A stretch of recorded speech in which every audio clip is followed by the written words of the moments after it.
Nous avons voulu que la vallée d'Hérault soit un lieu de vie accueillant pour tous les âges de la vie. L'objectif de l'axe 3 de notre projet de territoire, c'est d'œuvrer au développement de tous les services qui sont nécessaires au quotidien.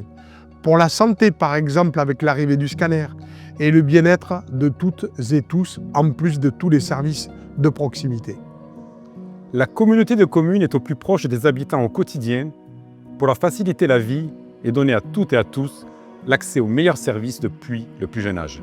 Dans un territoire qui attire chaque année de nombreux jeunes ménages et avec plus de 500 naissances par an, l'accueil de la petite enfance est un des services essentiels de la communauté des communes. Nous avons augmenté fortement en 10 ans la capacité d'accueil de nos crèches et renforcé l'accompagnement des assistantes maternelles au sein du relais petite enfance. Après la nouvelle crèche de Montarnot ouverte en 2019, nous lancerons cette année le projet de la nouvelle crèche à Gignac. Nous agissons avec la caisse d'allocation familiale pour accompagner les familles dans leur rôle de parents. Ainsi, nous animons 4 réseaux d'acteurs parentalité et nous avons soutenu en 2021 la création de 4 lieux d'accueil enfants-parents répartis sur tout le territoire. Nous animons le réseau des acteurs jeunesse du territoire avec un coordinateur jeunesse.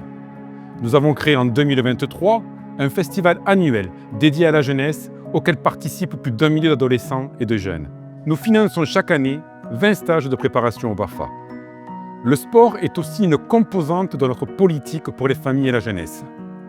Nous avons créé en 2024, à côté du lycée de Gignac, un terrain de tambourin intercommunal pour développer la pratique de ce sport traditionnel, marqueur identitaire de notre territoire.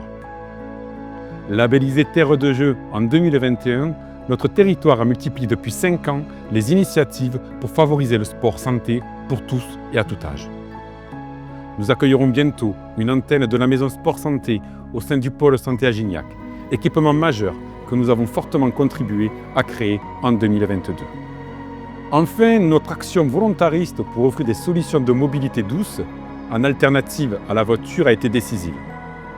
La passerelle piétonne et cyclable sur l'A750, ainsi que le pôle d'échange multimodal, tous deux ouverts en 2024, sont des équipements majeurs.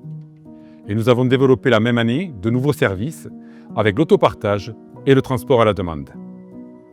Sport, santé, mobilité, jeunesse sont au cœur de notre action pour les familles du territoire à tous les âges de la vie.